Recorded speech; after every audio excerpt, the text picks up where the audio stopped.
मंगलवार है ना हो, तो मेरा ने बैच है। और बिट्टू सर बोल दिए थे।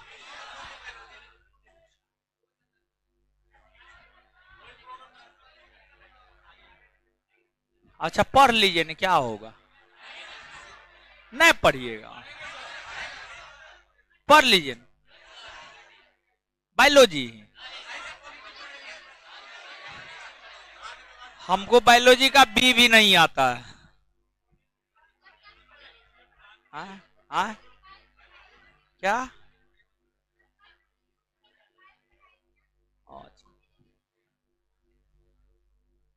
कोई बात नहीं है। अरे कॉपी नहीं लाए हैं, समझने में कॉपी का जरूरत, समझने में तो दिमाग का जरूरत है ना, है कि नहीं है? नहीं लिखवाएंगे, जो आप लोग का आदेश हो, जो आदेश हो।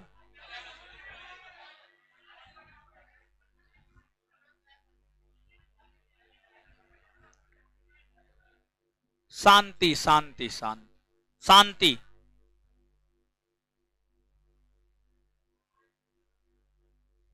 चलिए, आपकी बहन ठीक हुई हो, ठीक हो गई?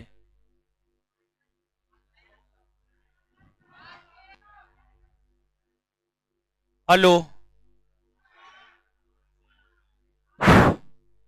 अरे आवाज जाएगा हो, नहीं जा रहा, जा रहा है, नहीं जा रहा। चलिए हल्ला मत कीजिए, शांति बनाइए, शांति शांति। थोड़ा बढ़ा दे।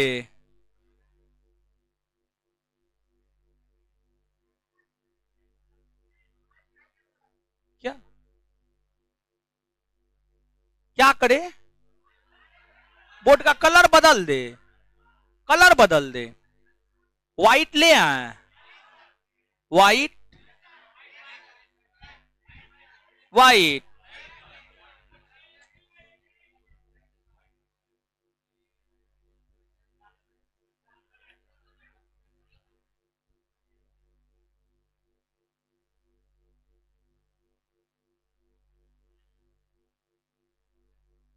ब्लैक लीजिए, ब्लैक।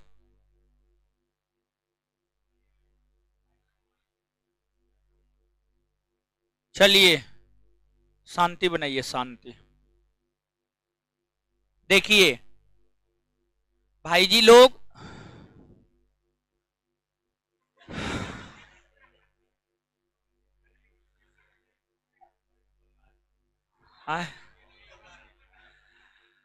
पढ़ा रहे थे संविधान सभा, संविधान सभा, संविधान सभा। तो इस चैप्टर को हम लोग देख रहे थे, जहां तक देखे थे वहां से आगे हम लोग समझते हैं, बुझते हैं, देखेंगे।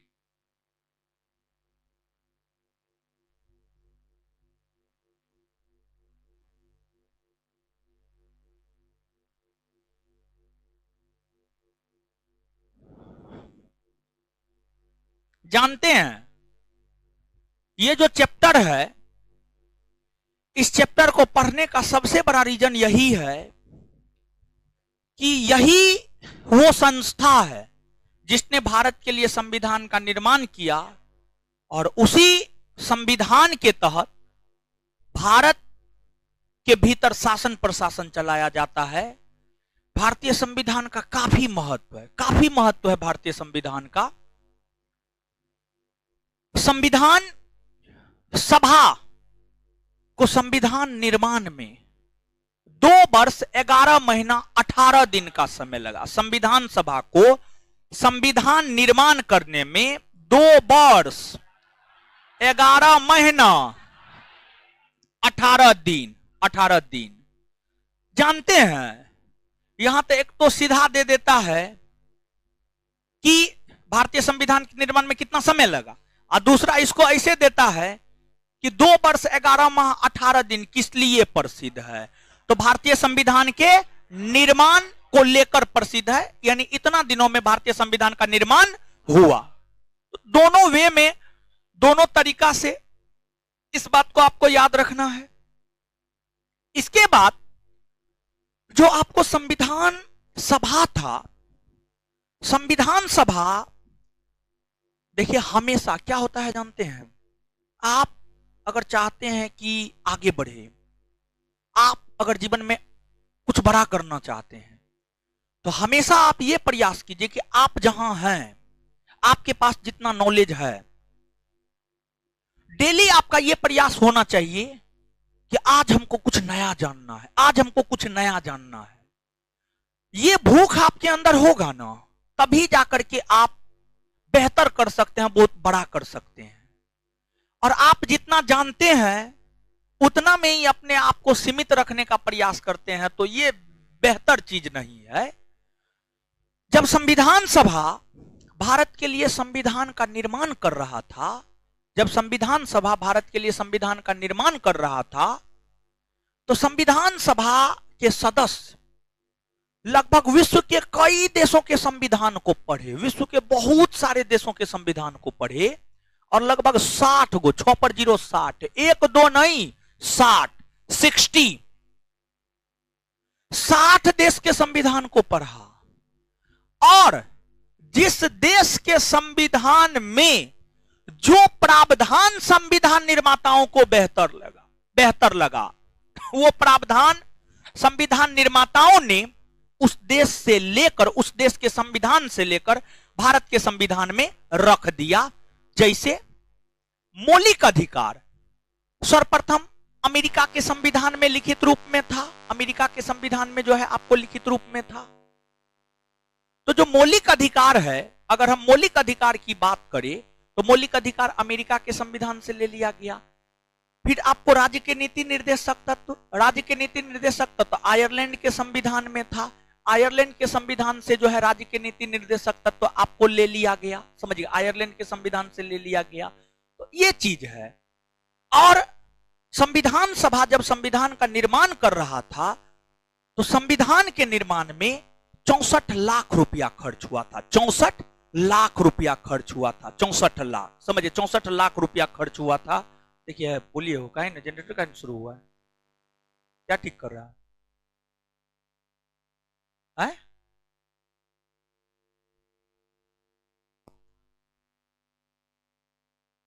क्या हुआ?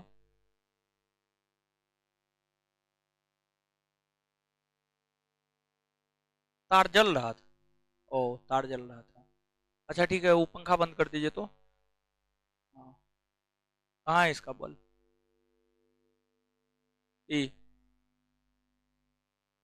चल जाएगा, 2-4-5 मिनट में चल जाएगा, टेंशन मत लीजिए, 2-4-5 मिनट में चल जाएगा। थोड़ा बहुत तार जो है ये हो गया था, समझिए, समझा रहे हैं। देखिए आइएगा, तो संविधान के निर्माण में 64 लाख रुपया खर्च हुआ। जानते हैं आज के डेट में ये संविधान बनता ना, 600 करोड़ नेता सब खर्च कर देता। समझ, जो हमारे मोदी जी हैं, मोदी जी की वास्तविकता क्या है जानते हैं? आप लोग नहीं जानते होंगे। मोदी जी कोई भी योजना जब लॉन्च करते हैं ना, तो योजना तो 1000 करोड़ में आता है, 5000 करोड़, 10,000 करोड़, 20,000 करोड़। तो कोई भी योजना अगर मान लीजिए आया, कोई भी योजना मान लीजिए अगर आया, मान लीजिए 5000 करोड़ का योजना है, उसका 10% एडवर्टाइजमेंट पे देते हैं, उसका 10% एडवर्टाइजमेंट पे, यानी 5000 करोड़ का है तो 5000 करोड़ का 10% निकाल लीजिए, कितना हो जाएगा? कितना हो जाएगा? 500 करोड़।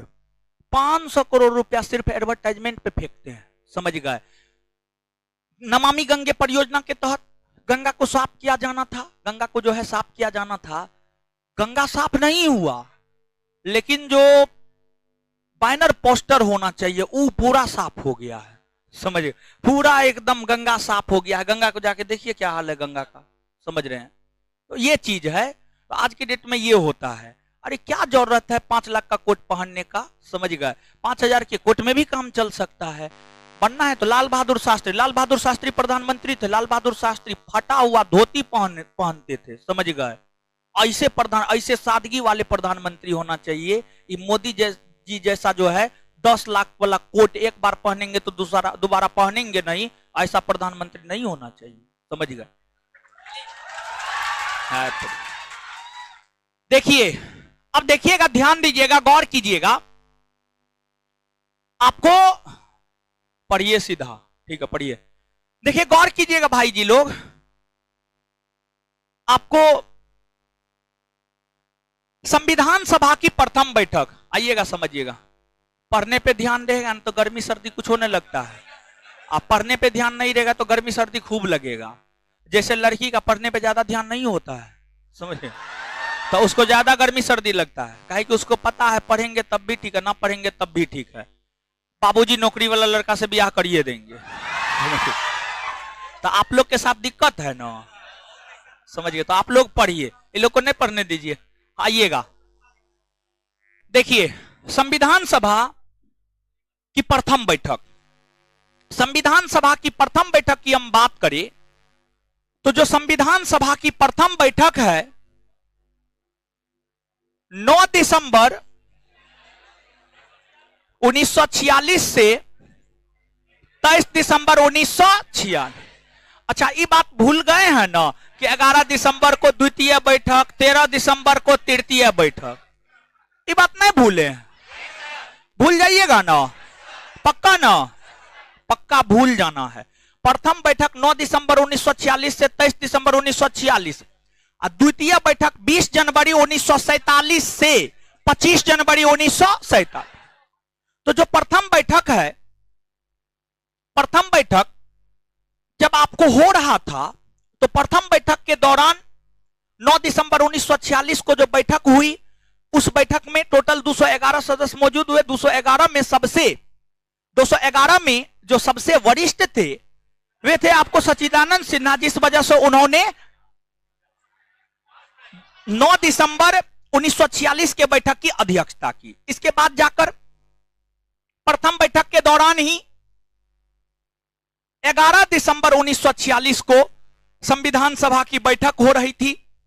इस बैठक में यह तय किया गया कि संविधान सभा का अध्यक्ष कौन होगा, संविधान सभा का उपाध्यक्ष कौन होगा, संविधान सभा के सचिव कौन होंगे, संविधान सभा अपने प्रतीक चिन्ह के रूप में किसे अपनाएगा।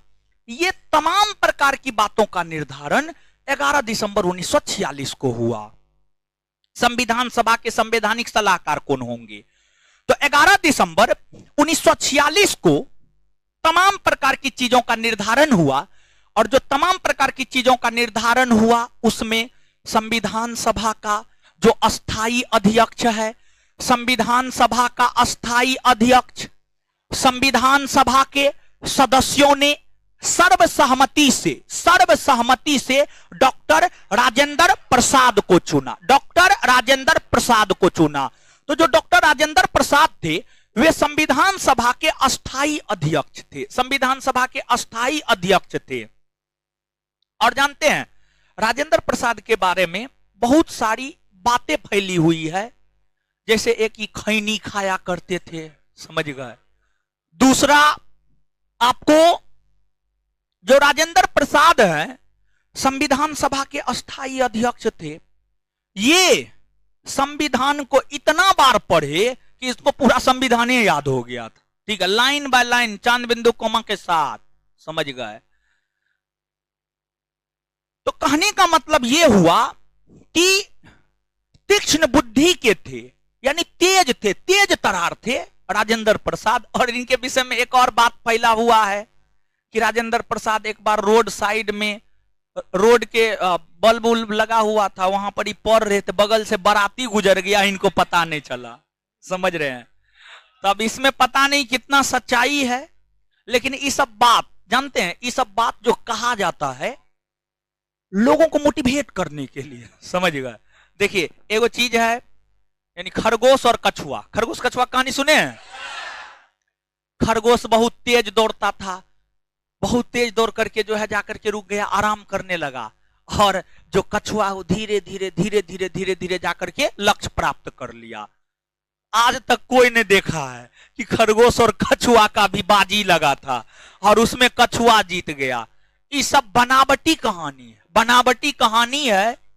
लेकिन ये सच है कि अगर आप रुकते नहीं हैं, लगातार मेहनत करते हुए आगे बढ़ते जाते हैं, तो आप निश्चित तौर पे सफल हो जाते हैं। मतलब हम आपको यहां से ये संदेश देना चाह रहे थे कि देखिए, ये जरूरी नहीं है कि 12 घंटा पढ़े, लेकिन यह जरूरी है कि डेली पढ़े, 7 के 7 दिन पढ़े, महीना में 30 दिन के 30 दिन पढ़े, साल में 365 दिन के 365 दिन पढ़े।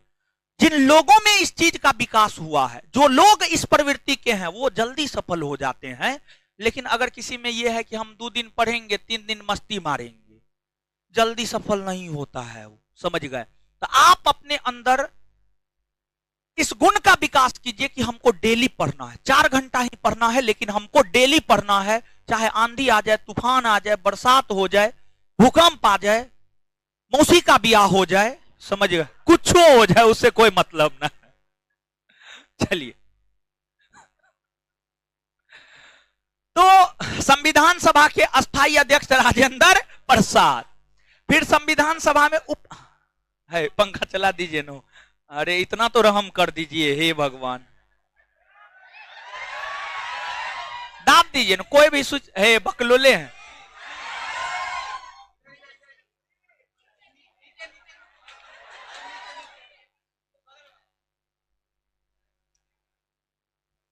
चलिए देखिए, ध्यान दीजिएगा, तब कहा जाता लड़की कॉमन सेंस नहीं होता है। मात्र एक ही स्विच था जो ऑफ था, लेकिन फिर भी वो 4 बार हुई। नहीं, मात्र एक को स्विच था जो ऑफ था, सब स्विच ऑन था, समझे। चलिए, बात सही है नहीं हो। चलिए आइए,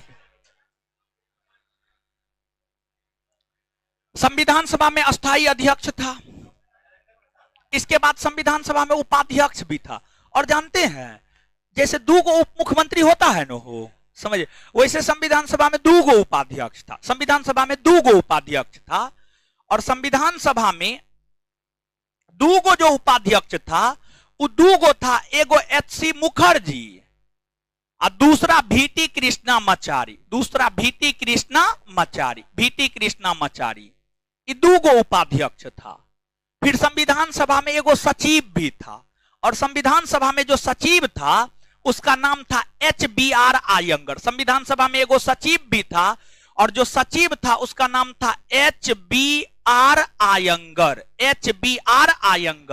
फिर आपको संविधान सभा में एगो सलाहकार भी था, और उसका नाम था B.N. Raw, Benegal Rama raw. कभी काल विद्यार्थी को क्या लगता है जानते हैं, जैसे विद्यार्थी को कुछ चीज में कंफ्यूजन होता है। जैसे इतिहास पढ़िएगा ना, तो एगो नागार्जुन है, एगो नागसेन है, दोनों बौद्ध भिक्षुक है, लेकिन दोनों अलग अलग है। फिर स्वतंत्रता आंदोलन पढ़िएगा तो एगो रास बिहारी घोष है, एगो रास बिहारी बोस है। विद्यार्थी को लगता है दोनों एक के है, लेकिन दोनों अलग अलग है। वैसे ही आपको अगर हम देखें तो एगो B.R. अम्बेडकर है, एगो B.N. रॉ है। पॉलिटी में विद्यार्थी को लगता है दोनों एक के है, लेकिन दोनों एक नहीं है, दोनों अलग अलग है, समझिए। B.N. Raw Benegal Rama raw, और B.R. अम्बेडकर भीमराव अम्बेडकर, समझिए, भीमराव अम्बेडकर। तो आपको और एक बात ध्यान में रखिएगा, जो भारत का संविधान है, ऐसे थोड़ा देर पहले ये बता देते, थोड़ा सा B.R. अम्बेडकर के विषय में थोड़ा हमको आप याद दिला दीजिएगा, तब हम बता देंगे, ठीक है। कोई आदमी ध्यान में रखिएगा। पहले यहाँ पर अध्यक्ष सब चीज देख लीजिए। सचिव H.B.R. आयंगर था। फिर संविधान सभा में एगो संवैधानिक सलाहकार था, और संविधान सभा में जो एगो संवैधानिक सलाहकार था उनका नाम था B.N. रॉ, यानी बेनेगल रामा रॉ। तो संविधान सभा के जो संवैधानिक सलाहकार थे उनका नाम था B.N. रॉ, यानी बेनेगल रामा रॉ। फिर संविधान सभा ने अपने प्रतीक चिन्ह के रूप में हाथी को अपनाया। तो संविधान सभा का जो प्रतीक चिन्ह था वह आपको हाथी था। संविधान सभा का जो प्रतीक चिन्ह था वो क्या था? आपको हाथी संविधान सभा का प्रतीक चिन्ह था। अब देखिएगा भाई जी लोग, संविधान सभा आपको संविधान सभा में टोटल कैबिनेट मिशन योजना ने 389 सदस्य निर्धारित किया था, और कैबिनेट मिशन योजना ने जो 389 सदस्य निर्धारित किया था, वो 389 सदस्य भारत, पाकिस्तान, बांग्लादेश तीनों के लिए संविधान बना था। तीनों के लिए आप याद कीजिए, देखिए ध्यान दीजिएगा भाई जी लोग, मानचित्र है यहां पर, गौर कीजिएगा। भारत आजाद हुआ 15 अगस्त 1947 को। आजादी के ठीक एक दिन पहले भारत का विभाजन हुआ, पाकिस्तान का निर्माण हुआ। भारत का विभाजन और पाकिस्तान का निर्माण 14 अगस्त 1947 को हुआ। 14 अगस्त 1947।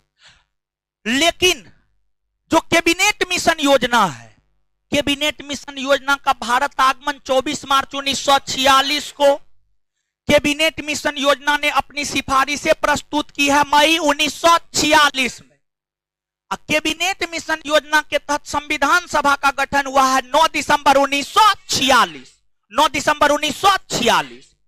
तो जो 9 दिसंबर 1946 का समय है, क्या इस समय तक भारत का विभाजन और पाकिस्तान का निर्माण हुआ था? नहीं हुआ था। उस समय तक भारत का विभाजन हुआ था? नहीं हुआ था। तो उस समय तक पाकिस्तान भारत का अंग था, हां या ना? उस समय तक पाकिस्तान भारत का अंग था।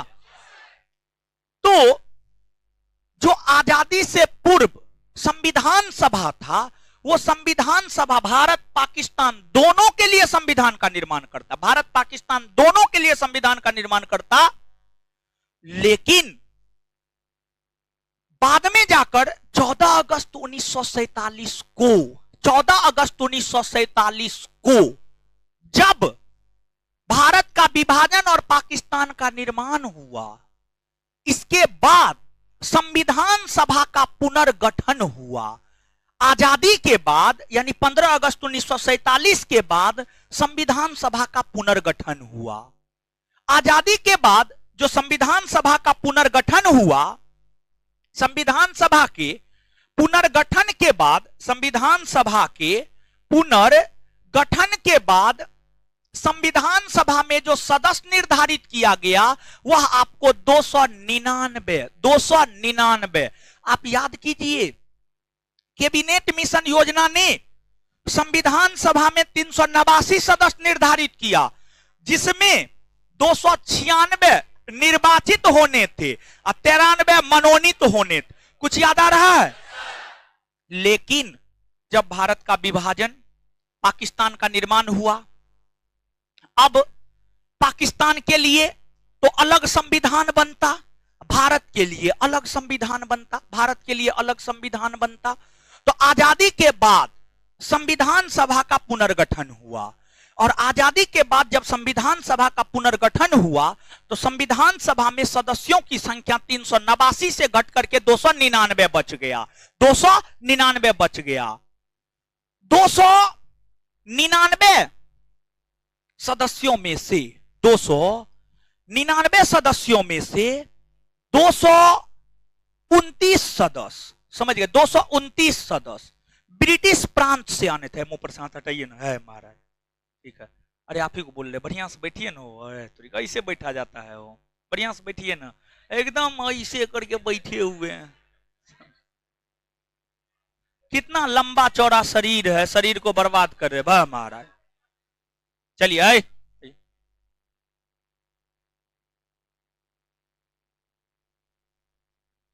229 सदस्य ब्रिटिश प्रांत से आने थे।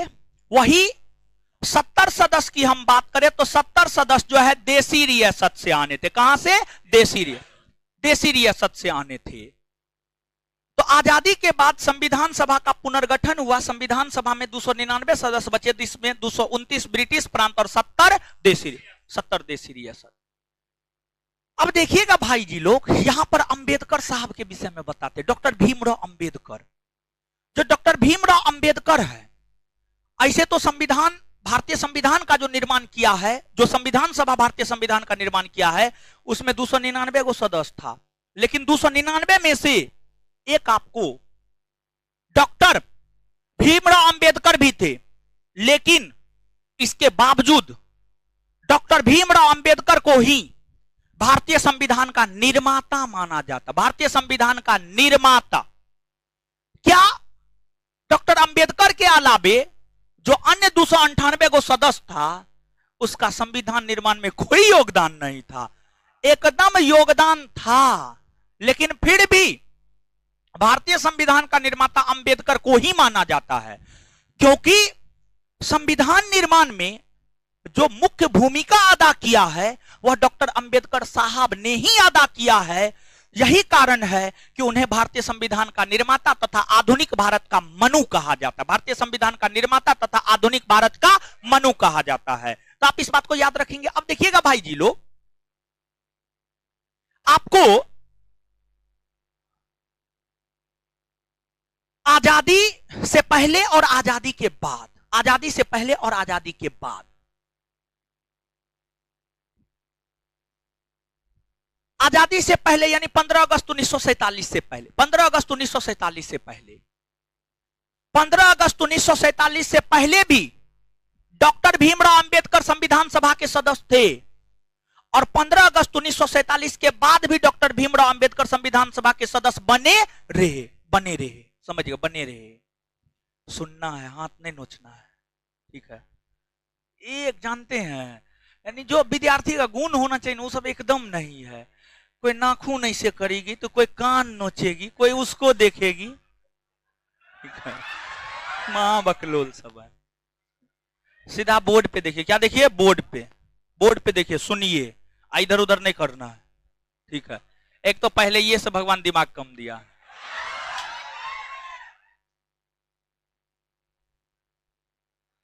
चलिए सुनिएगा, आप देखिए, दिमाग ज्यादा दिया है ना भगवान, दिया है ज्यादा। क्वेश्चन पूछेंगे जवाब दीजिएगा तब ना पता चलेगा।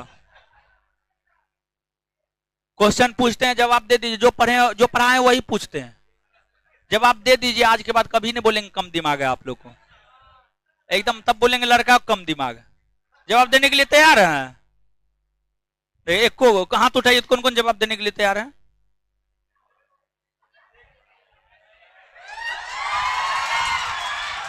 साबित हो गया कम दिमाग।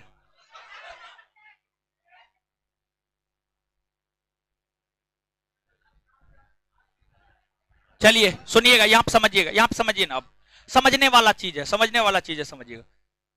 डॉक्टर भीमराव अंबेडकर, अगर हम डॉक्टर भीमराव अंबेडकर की बात करें, वे आजादी से पहले भी संविधान सभा के सदस्य थे, यानी 15 अगस्त 1947 से पहले भी संविधान सभा के सदस्य थे, और 15 अगस्त 1947 के बाद भी संविधान सभा के सदस्य डॉक्टर भीमराव अंबेडकर रहे हैं। अब देखिए, आजादी से पहले 15 अगस्त 1947 से पहले डॉक्टर अंबेडकर बंगाल प्रेसिडेंसी, आजादी से पहले डॉक्टर अंबेडकर बंगाल प्रेसिडेंसी से संविधान सभा के सदस्य थे, और बंगाल प्रेसिडेंसी, उस समय के बंगाल प्रेसिडेंसी का मतलब होता था पश्चिम बंगाल और वेस्ट बंगाल। पश्चिम बंगाल, वेस्ट बंगाल, समझिएगा, उस समय के बंगाल प्रेसिडेंसी का मतलब यह होता था, पश्चिम बंगाल और वेस्ट बंगाल। उस समय के बंगाल प्रेसिडेंसी का मतलब यह होता था। तो 15 अगस्त 1947 से पहले अंबेडकर बंगाल प्रेसिडेंसी से संविधान सभा के सदस्य थे, लेकिन 15 अगस्त 1947 से ठीक पहले, जब 14 अगस्त 1947 को भारत का विभाजन हुआ, पाकिस्तान का निर्माण हुआ, तो दो पाकिस्तान बना था। क्या गो पाकिस्तान? दो, यानी दो पाकिस्तान बना था। एगो पूर्वी पाकिस्तान, एगो पश्चिमी पाकिस्तान।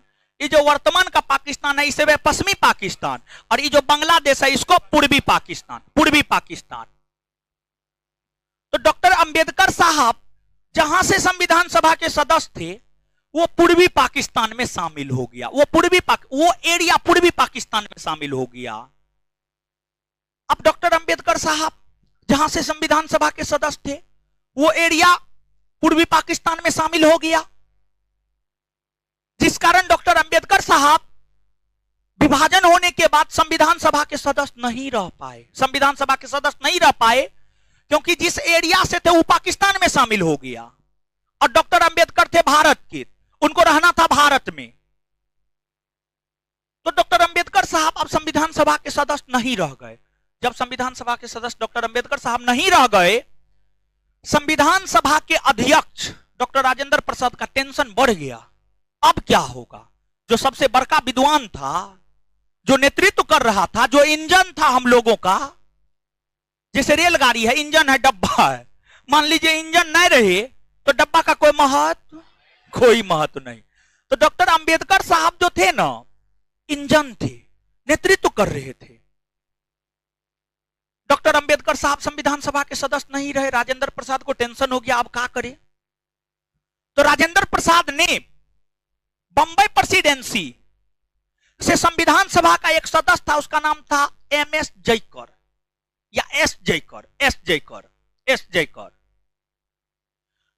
डॉक्टर राजेंद्र प्रसाद ने एस जयकर को बुला करके समझाया, कहा कि ऐसा कीजिए ना, आप जो है इस्तीफा दे दीजिए, समझे?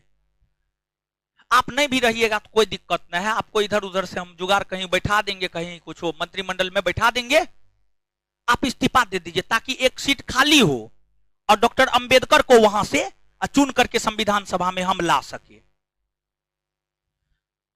राजेंद्र प्रसाद के प्रयास से जयकर साहब ने इस्तीफा दिया मुंबई प्रेसिडेंसी के पुणे क्षेत्र से, और जब इस्तीफा दिया तो सीट खाली हुआ तो मुंबई प्रेसिडेंसी से डॉक्टर अंबेडकर साहब को संविधान सभा में लाया गया। डॉक्टर अंबेडकर साहब को संविधान सभा में लाया गया क्योंकि उनके बिना संविधान का निर्माण नहीं हो सकता था। हर किसी को इस बात का एहसास था और उनके कारण ही दलितों को, एससी एसटी को आरक्षण मिला है। मूल संविधान की अगर आप बात कीजिएगा, एससी एसटी को हमेशा उनका आभारी होना चाहिए, समझ गए? और एससी एसटी के लोग उनकी पूजा भी करते हैं, तो करना भी चाहिए। जो मूल संविधान है, मूल संविधान में एससी एसटी को आरक्षण दिया गया है, और जो एससी एसटी को आरक्षण मिला है अनुच्छेद 334, अगर, और अंबेडकर साहब की देन है कि आज तक एससी एसटी को आरक्षण मिलता हुआ आया है। अभी भी आरक्षण की सीमा को भारत सरकार ने 2030 तक के लिए बढ़ा दिया है, 2030 तक के लिए बढ़ा दिया है। तो ये चीज है, अंबेडकर साहब का बहुत महत्व था, बहुत अधिक महत्व था संविधान सभा में स्पेशली। और डॉक्टर अंबेडकर और गांधी दोनों एक दूसरे के धूर विरोधी थे, समझ गए? एगो उत्तर तो एगो सीधा दक्षिण, समझ गए? और अगर गांधी संविधान के निर्माण होने तक जीवित रहते तो संविधान 2 वर्ष 11 महीने 18 दिन में बनने वाला नहीं था, इसको बनने में और टाइम लगता। अगर गांधी जीवित होते तो पंचायती राज अनुच्छेद 40 में नहीं होता, मौलिक अधिकार में होता पंचायती राज। लेकिन गांधी को आरएसएस से जुड़े हुए नाथुराम गॉडसे ने गांधी की हत्या कर दी। गांधी जी की हत्या 30 जनवरी 1948 को हुई। गांधी जी की हत्या के बाद संविधान सभा के सदस्यों ने गांधी जी को श्रद्धांजलि भी अर्पित की। संविधान सभा का कुल मिलाकर के अगर आप देखिएगा तो 12 बैठक हुआ है, लेकिन बहुत सारे स्कॉलर, बहुत सारे विद्वान, बहुत सारे राइटर ऐसे हैं जो संविधान सभा की अंतिम बैठक 24 जनवरी 1950 को हुई है, उस बैठक को बैठक नहीं मानता है। और जो भी विद्वान, स्कॉलर, राइटर अंतिम बैठक को बैठक नहीं मानता है, उसके अनुसार संविधान सभा की 11 बैठक, लेकिन जो भी विद्वान अंतिम बैठक को बैठक मानता है उसके अनुसार टोटल 12 बैठक। संविधान सभा की बैठक को लेकर के प्रश्न है तो ऑप्शन पे जाना है, ऑप्शन में 11 है या 12? 11 है, 11 को मारेंगे, 12 है, 12 को मारेंगे, दोनों है 12 को मारेंगे, दोनों है 12 को मारेंगे। तो क्या बोल रहे थे आप लोग? बीच में काहे टोक देते? हम खुद ही बात बोल देते भाई। हाँ, हम आपको ये बात बोल रहे थे, जब भारतीय संविधान का निर्माण हो ही रहा था, उसी दौरान गांधी जी की हत्या हो गई, गांधी जी की हत्या हो गई। और जब गांधी जी की हत्या हुई तो अलग अलग लोगों ने अलग अलग प्रतिक्रिया दिया। उसमें पंडित नेहरू ने यह कहा, हमारे जीवन से प्रकाश चला गया, हमारे जीवन से प्रकाश चला गया। और जानते हैं, गांधी बाबा का संविधान निर्माण होने तक जिंदा रहना जरूरी था, समझिए, जिंदा रहना जरूरी था। तो आज का संविधान कुछ और होता, आज का भारत कुछ और होता, समझ गए। गांधी जी निष्पक्ष व्यक्ति थे, निष्पक्ष व्यक्ति थे। गांधी के बहुत सारे जो है आपको गलत पक्ष भी है, निर्बल पक्ष भी है, कमजोर पक्ष भी है, लेकिन फाइनली वो निष्पक्ष थे। देश को आगे बढ़ाने को लेकर उनका जो नजरिया था, उनका जो दृष्टिकोण था, वो कुछ अलग था। आप इस बात से ही अनुमान लगा सकते हैं, सामान्य तौर पर जब होली होता है, जब कोई फंक्शन होता है, तो लोग कितना जो है आपको खुशी खुशी जो है लाइमलाइट में रहने का प्रयास करता है, मतलब चकाचौंध में रहने का प्रयास करता है। हम क्या बोल रहे हैं समझ रहे हैं? मतलब जैसे कि मान लीजिए कि आप ही हैं, जैसे कि मान लीजिए यही हैं, कोई भी है, लड़का है लड़की है, तो हर कोई ये चाहता है ना कि हम एकदम सुंदर दिखे, समझिएगा, चेहरा पे लाइट हो, सब हमको देखे, ऐसा होता है ना, हो हर किसी में ये चीज होता है। लेकिन जो लोग जीवन की वास्तविकता को समझते हैं, उनको इन सभी चीजों से कोई लेना देना नहीं होता है। उनका दाढ़ी बहुत बड़ा है, कोई दिक्कत नहीं, कोई फर्क नहीं पड़ता है।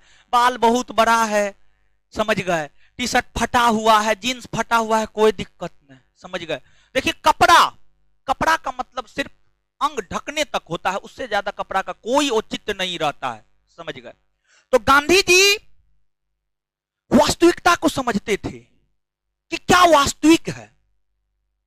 आपको जानकर आश्चर्य होगा कि जब देश आजाद हुआ था, गांधी जी नोआखोली में थे और पूरे देश में, पूरा देश रोशनी से चकाचौंध हो रहा था, लेकिन गांधी उस रात्रि को बंद कमरा में, अंधेरे में, अकेले बैठ करके यह सोच रहे थे कि हमारा भारत कैसा हो। और गांधी जी का यह मानना था कि भले ही हमने अभी गोरों से आजादी प्राप्त की है, लेकिन पूर्ण आजादी भारत को नहीं मिली है। हम भारत को तब आजाद मानेंगे जब भारत गरीबी से मुक्त होगा, जब भारत के लोग स्वच्छ रहेंगे, भारत पूरा स्वच्छ रहेगा, जब समाज के अंतिम पंक्ति में बैठे हुए लोगों को अपना अधिकार मिलेगा, और अगर उनको अपना अधिकार नहीं मिलेगा तो वो अपने अधिकार की मांग करेंगे, इस बात का एहसास उनमें हो जाए, तब हम भारत को आजाद मानेंगे। गांधी की विचारधारा ऐसी थी। और आज भी गांधी की विचारधारा इतनी अधिक प्रासंगिक है कि आज भी हर परीक्षा प्रश्न पूछता है। गांधी गांधी थे, गांधी की तुलना किसी से नहीं हो सकती है, समझ गए। अब देखिएगा भाई जी लोग, तो ये चीज है, इन बातों को आप याद रखिएगा।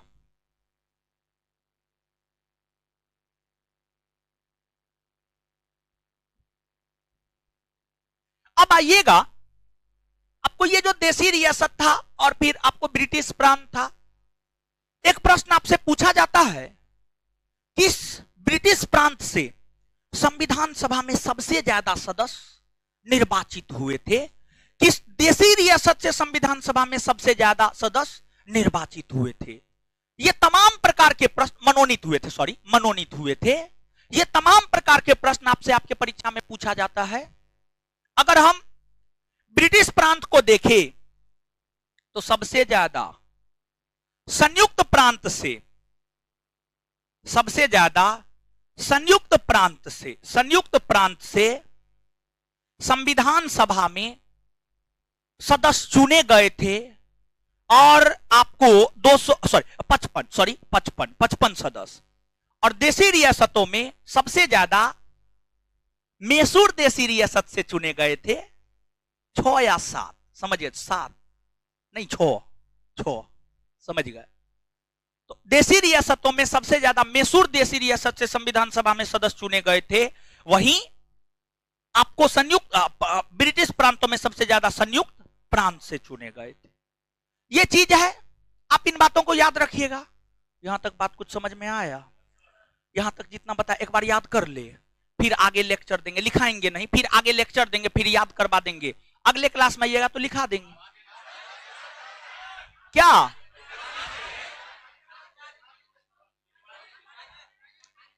पहले याद कीजिए, ठीक है? अरे पहले याद कीजिए ना। हो तोरी का, आप लोग तो बड़ी अजीब स्थिति में है। मां बकलोल सब हैं आप लोग।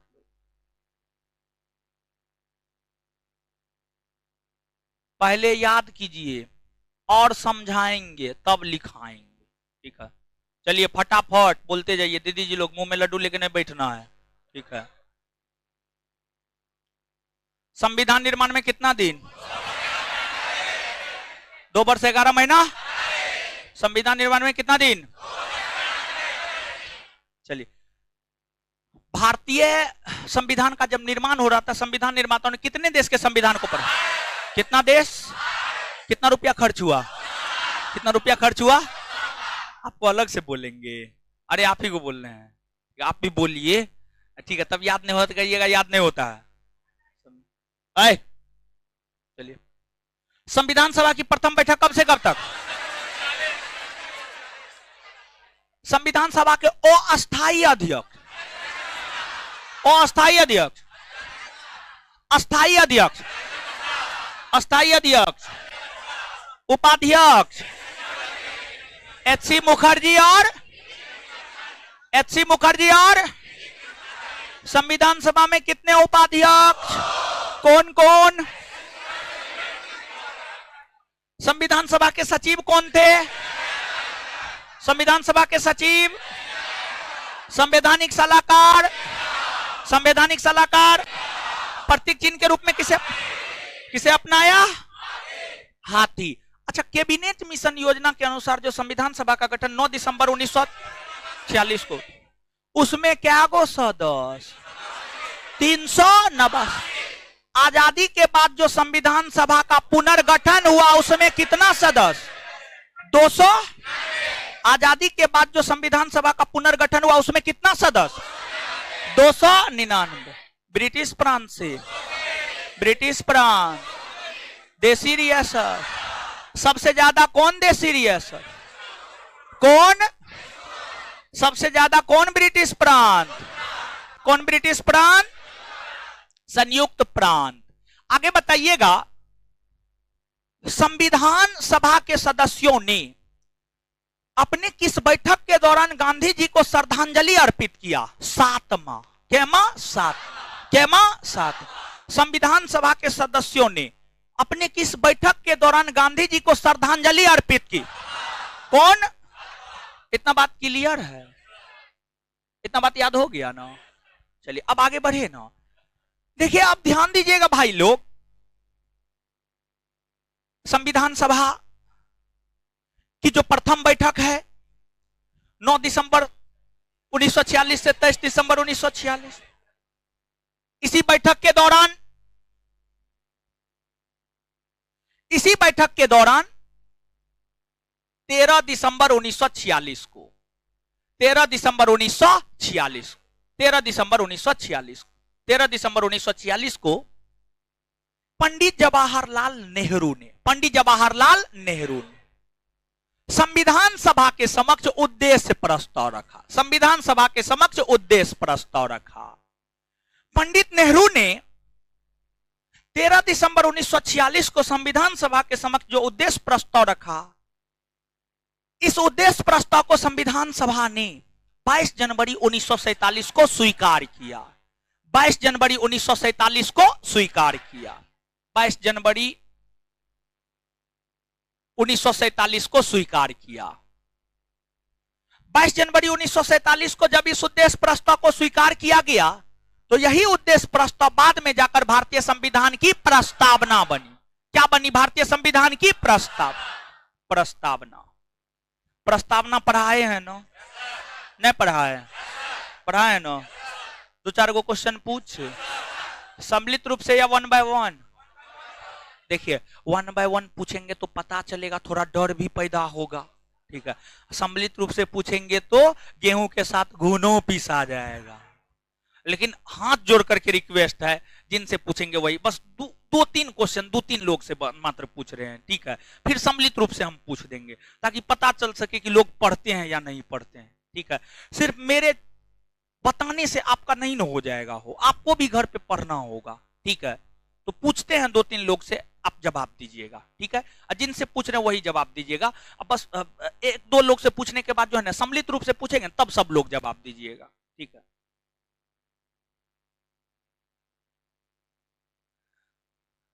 बताइएगा।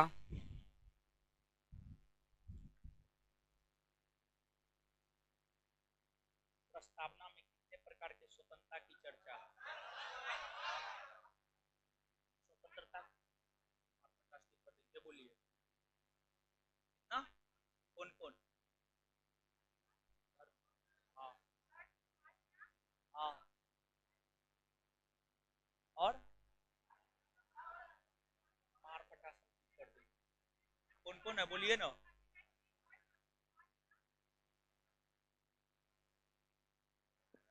महाबकलोल। कहाँ घर है? कहाँ? क्या पापा क्या करते हैं? आए? क्या बिजनेस? बताइए, बहुत मेहनत लगता है, सुबह से लेकर शाम तक पागल होना होता है, और तब 2 पैसा आता है। सौभाग्यशाली है कि लड़की होकर पढ़ने को मिला है, ठीक है। पढ़िए लिखिए मन से, नहीं तो थोबड़ा हम बिगाड़ देंगे। आगे जवाब नहीं दीजिएगा, गार्जियन को कॉल लगा के हम बात करेंगे गार्जियन से, ठीक है। पढ़िए, बैठिए।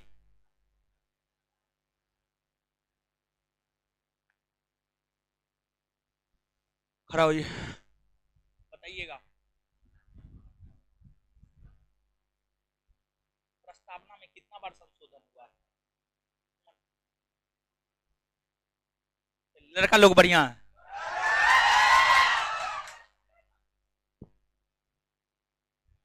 सुनिए, प्रस्तावना में कितने प्रकार के न्याय की चर्चा है? कौन कौन है? और राजनीति।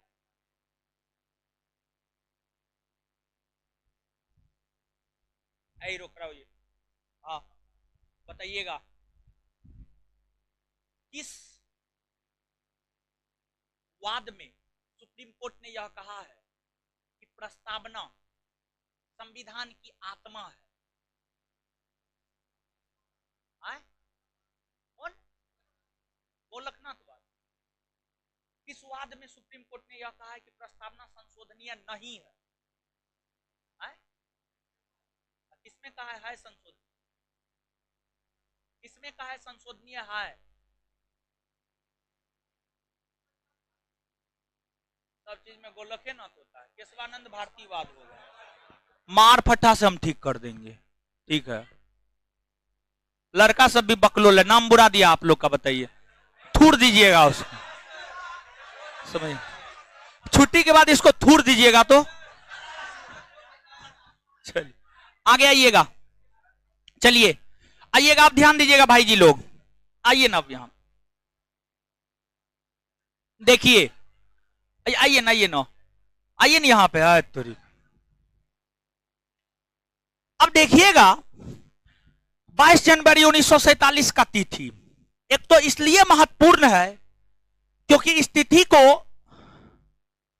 संविधान सभा ने उद्देश्य प्रस्ताव को स्वीकार किया और यही उद्देश्य प्रस्ताव जाकर भारतीय संविधान की प्रस्तावना बनी। दूसरा, यह तिथि इस वजह से भी महत्वपूर्ण है, इस तिथि को ही संविधान सभा ने यह संकल्प लिया कि हम भारत को संविधान का निर्माण करके देंगे, हम भारत को संविधान का निर्माण करके देंगे। याद रखिएगा आप इस चीज को, इस तिथि को ही, यानी 22 जनवरी 1947 की तिथि को ही, 22 जनवरी 1947 की तिथि को ही संविधान सभा ने यह संकल्प लिया कि हम भारत को एक संविधान बनाकर देंगे, भारत को एक संविधान बना करके देंगे। बहुत महत्वपूर्ण क्वेश्चन है, निश्चित तौर पे आप याद रखिएगा। अब देखिएगा संविधान सभा, जैसे कि मान लीजिए, इन चीजों पर आएंगे लेकिन उससे पहले एग्जांपल, जैसे कि मान लीजिए आप छात्र हैं, छात्रा हैं, तो आप लोगों का मूल काम क्या है? पढ़ना। मूल काम क्या है? पढ़ना। लेकिन क्या आप पढ़ने के अलावा सोते नहीं हैं, खाना नहीं बनाते हैं, कपड़ा नहीं धोते हैं? धोते हैं ना।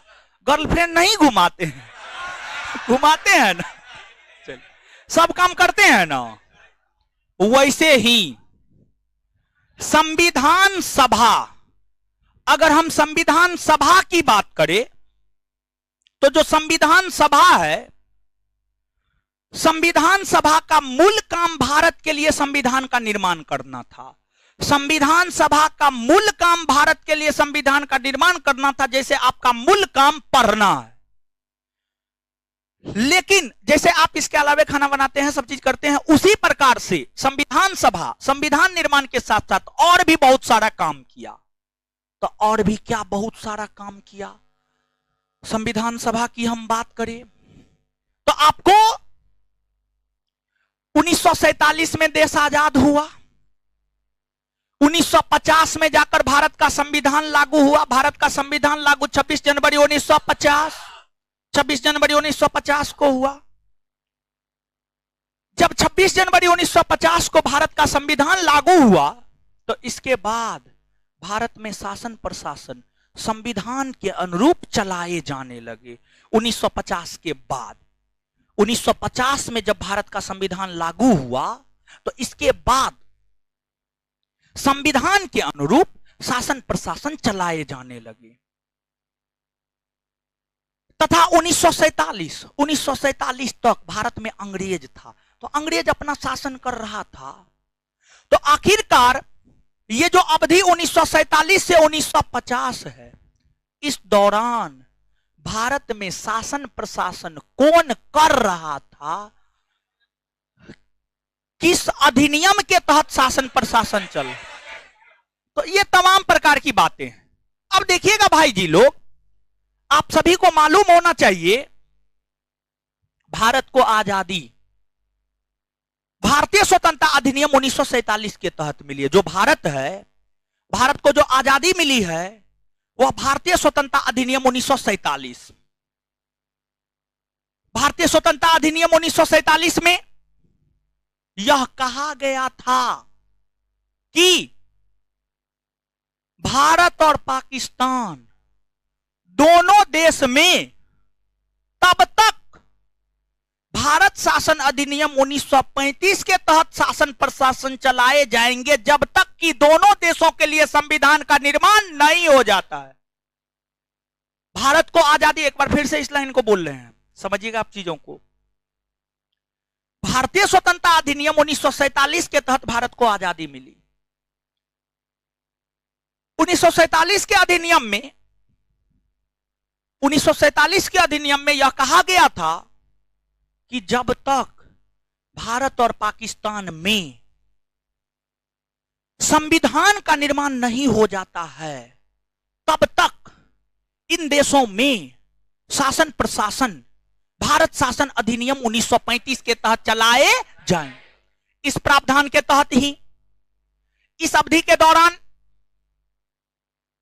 देश के भीतर शासन प्रशासन भारत शासन अधिनियम 1935 के तहत चलाए जा रहे थे। और इस अवधि के दौरान ये अधिनियम के तहत चलाया जा रहा था। चला कौन रहा था? तो चला रहा था संविधान सभा, संविधान सभा, संविधान सभा। तो ये दो बात है, आप याद रखिएगा। इसके अलावे संविधान सभा ने ही भारत के राष्ट्रीय ध्वज, भारत का राष्ट्रीय ध्वज है तिरंगा। भारत के राष्ट्रीय ध्वज तिरंगा में टोटल कितना कलर? हमको पता था 3, बोलिए 3 गो है कि 4 गो? 4 गो है। क्या गो है? गहरा केसरिया, सफेद और उसके अलावा ब्लू चक्र वाला बोल रहे हैं। चक्र ब्लू कलर का है ना। और चक्र में क्या गो? तीली या आरे हैं? कितना है? 24 को है ना हो, समझ गए। तो भारत का जो राष्ट्रीय ध्वज तिरंगा है, भारत के राष्ट्रीय ध्वज तिरंगा को सर्वप्रथम विदेशी जमी पर जर्मनी के स्टुटगार्ट में मैडम भिखाजी कामा ने फहराई थी, जिस वजह से मैडम भिखाजी कामा को भारतीय क्रांति की माता कहा जाता। भारतीय क्रांति की माता, बीपीएससी ये प्रश्न पूछा है, हमको लगता है 60 से 62 में ये प्रश्न पूछा है, भारतीय क्रांति की माता किसे कहा जाता? भारतीय क्रांति की माता मैडम भिखाजी कामा, मैडम भिखाजी कामा। विदेशी सरजमी पर जर्मनी के स्टुटगार्ट शहर में पहली बार भारत का राष्ट्रीय ध्वज तिरंगा फहराने का श्रेय मैडम भिखाजी कामा को जाता है। संविधान सभा ने ही 22 जुलाई 1947 को, 22 जुलाई 1947, देखिए ध्यान दीजिएगा, संविधान सभा ने 22 जुलाई 1947 को भारत के राष्ट्रीय ध्वज के रूप में तिरंगा को स्वीकार किया। भारत के राष्ट्रीय ध्वज के रूप में तिरंगा को स्वीकार किया। और जब भारत के राष्ट्रीय ध्वज के रूप में तिरंगा को स्वीकार किया, तब ना जब जुलाई के बाद 15 अगस्त 1947 आया, तो हम भारतवासी तिरंगा को फहराने का काम किए। तो मतलब आजादी के ठीक पूर्व राष्ट्रीय ध्वज तिरंगा को संविधान सभा ने 22 जुलाई 1947 को स्वीकृति प्रदान की थी।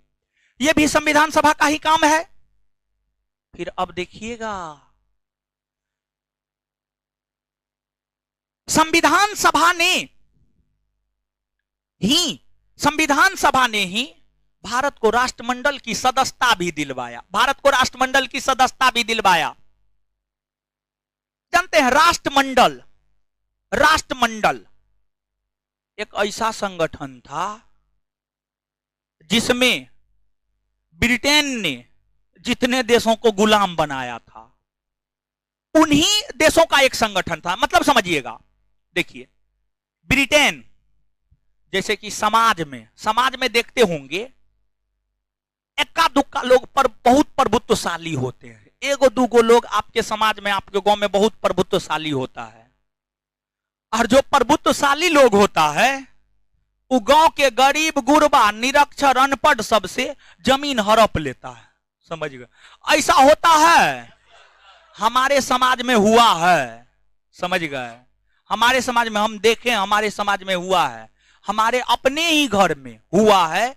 हमारे छोटे दादा जो है, हम लोग का जमीन हड़प लिया, क्योंकि हम लोग के जो दादा थे वो निरक्षर थे। समझे? अब मालिक वही था, तेज तराक था, मुखिया था। समझ गए? वो अपने टाइम का मुखिया था। तो सब हम लोग का जमीन उमीन हड़प लिया सब। और उस टाइम में चोरी उरी बहुत होता था। समझे? बहुत चोरी उरी होता था। समझे? तो ये चीज होता है। तो थोड़ा तेज तराक था, तो सब जो है सोना गांधी जवाहरात, उस टाइम में उसका बहुत महत्व था। सोना चांदी सबका, कुछ हो न हो, महिला जो है हाथ में, पैर में, नाक में, कान में, मुंह में। समझ गए? तो हम देखे, हम अपने, मेरी दादी अभी जिंदा ही है, हम अपने दादी को बचपन में देखे थे, हाथ में कड़ा पहनती थी, पैर में जो है कड़ा पहनती थी, चांदी का, सोना का नहीं, चांदी का। हाँ, चांदी का। समझे? हाँ, बहुत महत्व होता था। तो ऐसा होता है। वैसे ही अब समझिएगा, यहां पर क्या समझा रहे थे? 22 जुलाई 1947 में समझा रहे थे। क्या समझा रहे थे? हाँ, राष्ट्रमंडल समझा रहे थे। हाँ, तो जैसे समाज में कुछ लोग होते हैं जो सबका जमीन हड़प लेते हैं, धन संपत्ति हड़प लेते हैं, वैसे ही ब्रिटेन जो है ना, विश्व के लगभग जितने भी महत्वपूर्ण देश थे, जहां पर खनिज संसाधन था, जो अमीर देश था, समझ गए, जहां से ब्रिटेन को व्यापार में लाभ हो सकता था, समझ गए, उन सभी देशों पर ब्रिटेन ने अपना आधिपत्य जमा लिया। अमेरिका तक को नहीं छोड़ा। अमेरिका भी ब्रिटेन का गुलाम था। भारत भी गुलाम था, दक्षिण अफ्रीका भी गुलाम था, ऑस्ट्रेलिया भी गुलाम था, बर्मा भी गुलाम था, श्रीलंका भी गुलाम था, नेपाल भी गुलाम था, चाइना भी गुलाम, सॉरी नेपाल तो था नहीं, सॉरी चीन भी थोड़ा देर के लिए गुलाम था, चीन भी। ठीक है, तो अब देखिएगा राष्ट्रमंडल क्या था, सुनिएगा। राष्ट्रमंडल वैसे देशों का संगठन था जिसे ब्रिटेन ने कभी अपना गुलाम बनाया था। राष्ट्रमंडल वैसे देशों का संगठन था जिसे ब्रिटेन ने कभी अपना गुलाम बनाया था। अब देखिए, भारत को आजादी 1947 में मिली और 1949 में जाकर भारत राष्ट्रमंडल का सदस्य देश बन गया। और भारत को जो राष्ट्रमंडल का सदस्य देश बनाया गया है संविधान सभा के द्वारा ही। संविधान सभा ही भारत को राष्ट्रमंडल का सदस्य देश 1949 में बनाया। 1949 में बनाया।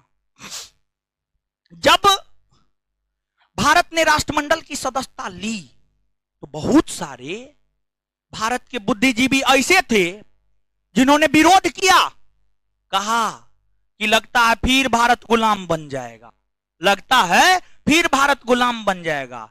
क्योंकि अंग्रेज क्या हुआ था जानते हैं? अंग्रेज भारत आया जैसे कि ट्रेन में यहां पे रोके हैं, अंग्रेज भारत आया, इसके बाद बोलिएगा हमको, ठीक है, नहीं तो हम भूल जाते हैं। तो जैसे ट्रेन में आप जा रहे हैं, बहुत भीड़ है, एक सीट पे 6 गो 7 गो बैठता है, क्या गो बैठता है? 6 गो 7 गो बैठता होगा, हाँ ठीक है, 6 गो बैठता है, छोड़िए ना, ठीक है, 6 गो बैठता है मान लीजिए। भीड़ है तो एक सीट पे 8 गो बैठ जाता है। मान लीजिए कि 6 गो बैठे हुए हैं, थोड़ा सा जगह है, ठीक है, तो किसी को बैठा लीजिए, स्पेशली किसी लड़की को बैठा लीजिए। अगर समझ, थोड़ा सा जगह दिए, आधा घंटा 1 घंटा होते होते आपको उठा करके पूरा सीट पे कब्जा कर ले। मतलब उंगली पकड़ने के लिए तो पूरे हाथे पकड़ ले, समझ गए? तो अंग्रेज भी वही था। अंग्रेज को भारत में व्यापार करने की अनुमति मिली और पूरे भारत पे कब्जा कर लिया, समझ गए? तो शुरुआती दौर में थोड़ा बहुत व्यापारिक छूट दिया गया था। है दोस्ती फरियाने, कंधा पे हाथ हटाइए, कंधा पे हाथ रख ले, मार पट्टा हम ठीक कर देंगे। इसमें क्या होगा जानते हैं? ये लड़का डिस्टर्ब हो रहा होगा जिसके कंधा पे हाथ रखा हुआ है, ठीक है, बोलते कहे ना है जी, चलिए सुनिएगा, देखिए सुनिएगा आप, तो आपको समझिएगा आप इन चीजों को। तो थोड़ा सा अधिकार मिला, बाद में जाकर पूरा भारत पर कब्जा कर लिया। तो जब भारत राष्ट्रमंडल का सदस्य देश बना, और राष्ट्रमंडल का नेतृत्व तो ब्रिटेन ने कर रहा था, भारतीय को डर था, ये तो अंग्रेज है, दिमाग का बड़ी तेज है, ये कहां से क्या करेगा कहना मुश्किल है। तो भारतीयों ने कहा कि ना, राष्ट्रमंडल की सदस्यता लेना गलत है। तब नेहरू जी ने यह घोषणा किया, राष्ट्रमंडल की सदस्यता स्वेच्छा से ली गई है, मतलब अपनी इच्छा से ली गई है। हमारा जब मन होगा तब हम इसकी सदस्यता छोड़ सकते हैं। आपसे आपके परीक्षा में यह प्रश्न पूछा जाता है, किस संगठन की सदस्यता जब भारत ने ली तो नेहरू ने यह कहा कि यह स्वेच्छा से ली गई सदस्यता है, इसे जब हमारी इच्छा होगी तब हम छोड़ सकते हैं। तो इसका उत्तर हो जाएगा राष्ट्रमंडल। क्या हो जाएगा? राष्ट्र। ये बात समझे? नहीं समझे? बहुत महत्वपूर्ण क्वेश्चन है बकलोल, ठीक है, अगले दिन जब लिखा रहे होंगे तो याद दिला दीजिएगा, सब लिखा देंगे। नहीं तो परीक्षा में ये सब क्वेश्चन आता है, ये सब क्वेश्चन बहुत कम लोग बनाता है, समझ गए?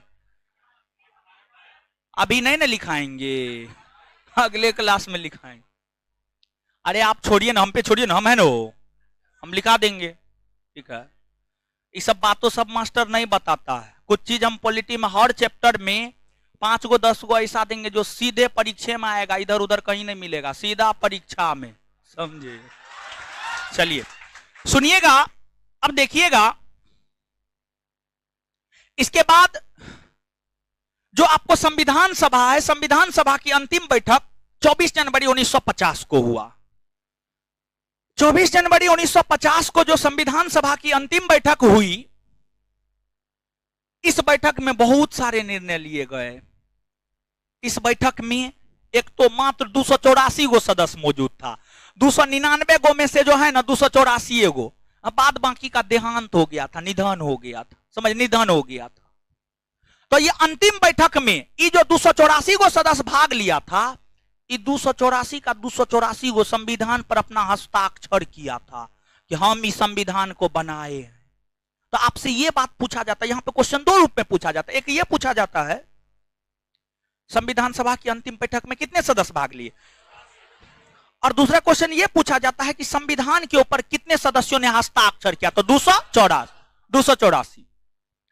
अंतिम बैठक में भारत के राष्ट्रगान के रूप में जनगण मन, भारत के राष्ट्रगान के रूप में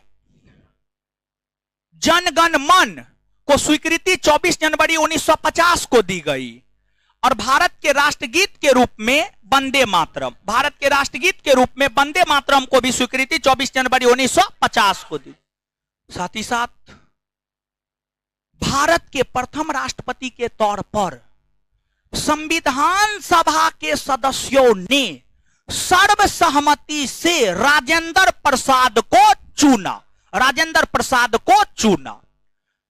तो 24 जनवरी 1950 को ही संविधान सभा के सदस्यों ने डॉक्टर राजेंद्र प्रसाद को सर्वसहमति से भारत के प्रथम राष्ट्रपति के तौर पर चुना।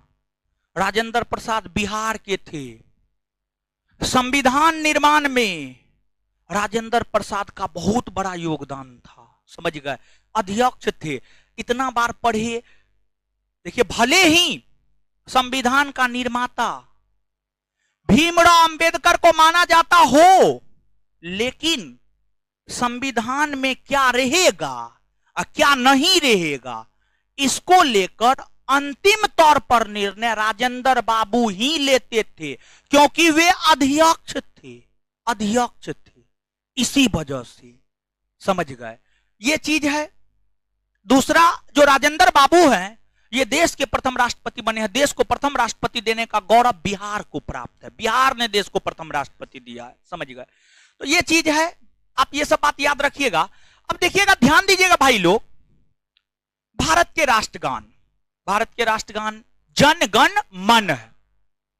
जनगण मन के रचयिता रविन्द्रनाथ टैगोर है। रविन्द्रनाथ टैगोर, इसको गाने में 52 सेकंड का समय लग, पूरा गाइएगा ना तो 52 सेकंड, और इसमें टोटल 5 पद है। कितना पद? 5।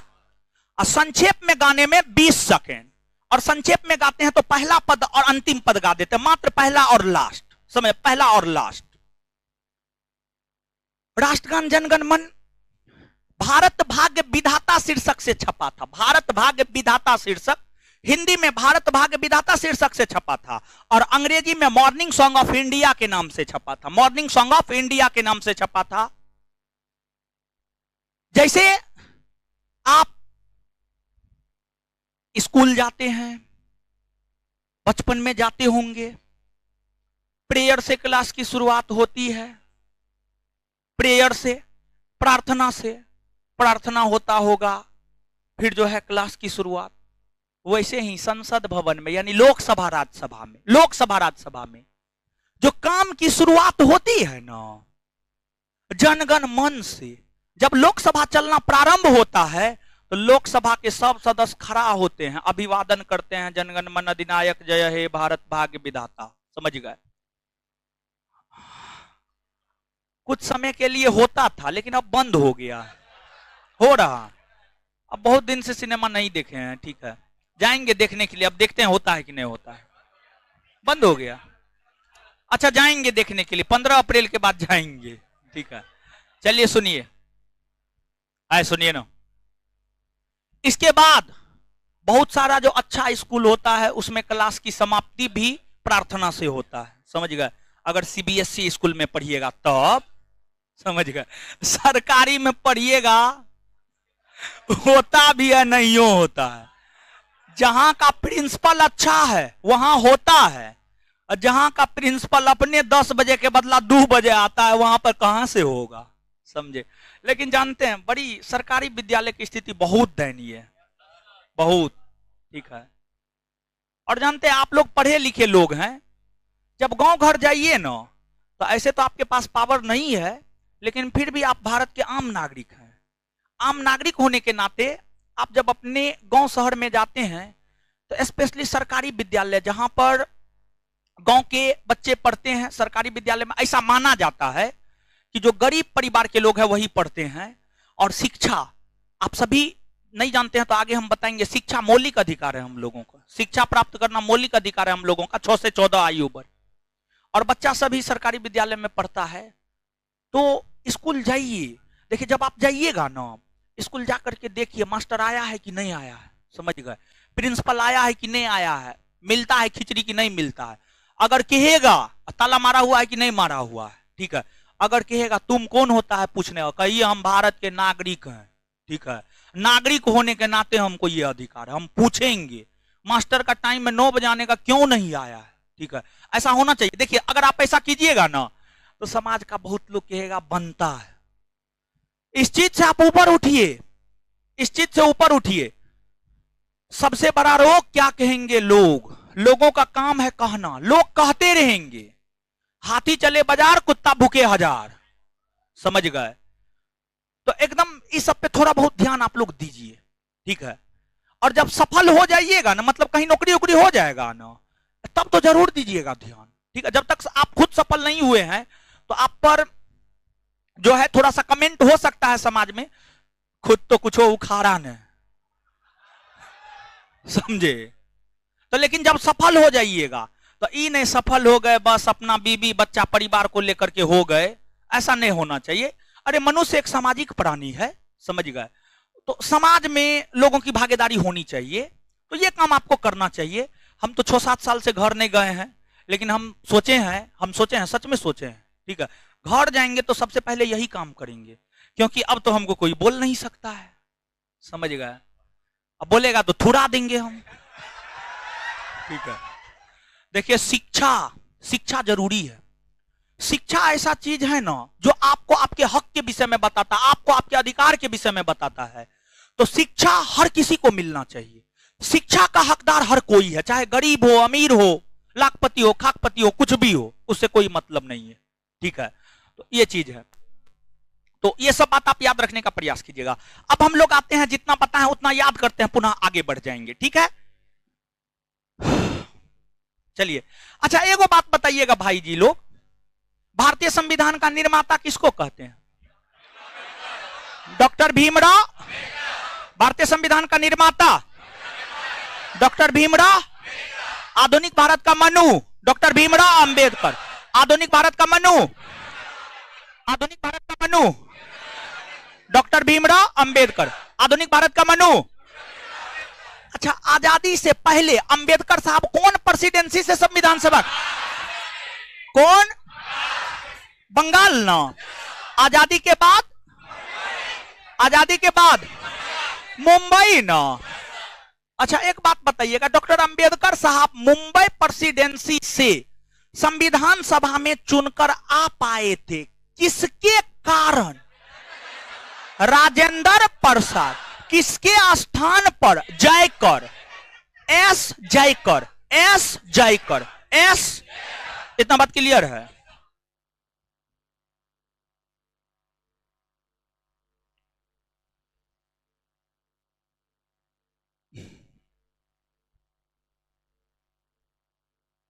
चलिए, संविधान सभा के समक्ष उद्देश्य प्रस्ताव किसने रखा था?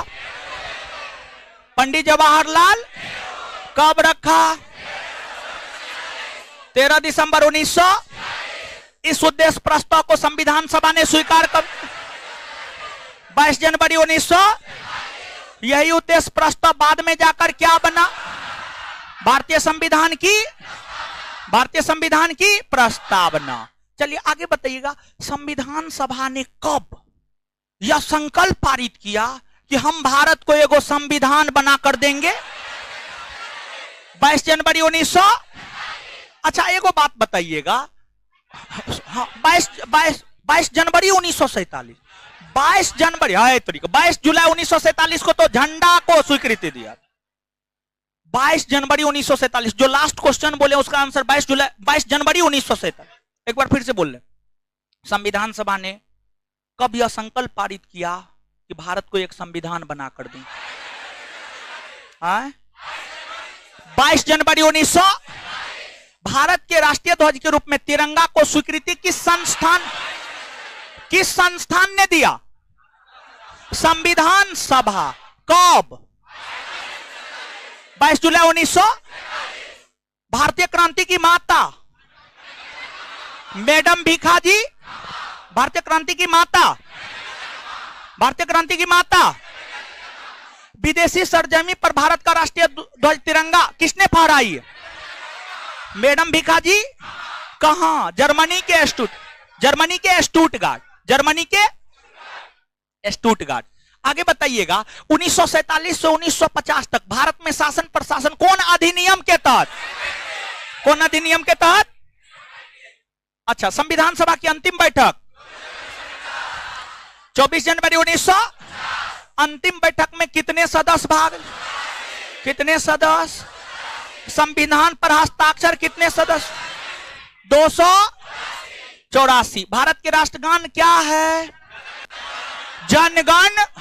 जनगण मन के रचयिता रवीन्द्रनाथ। इसको गाने में कितना सेकेंड? 52। इसमें कितना पद? कितना पद?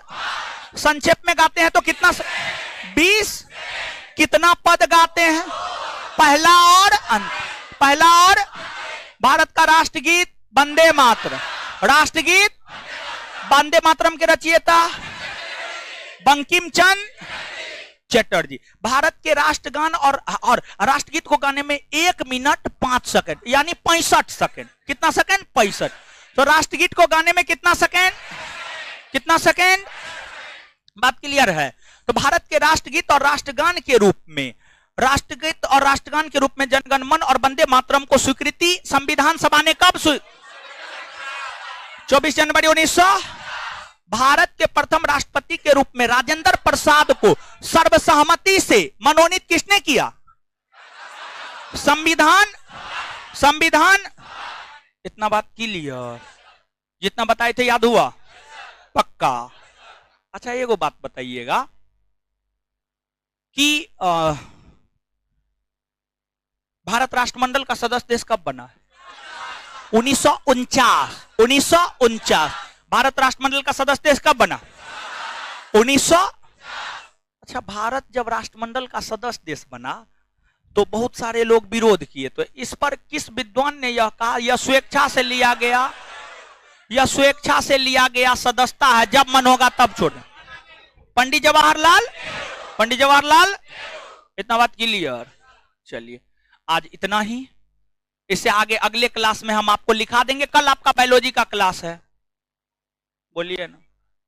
कल बायोलॉजी होगा, फिर परसों मेरा होगा। ठीक है, कल बायोलॉजी होगा, फिर परसों मेरा होगा।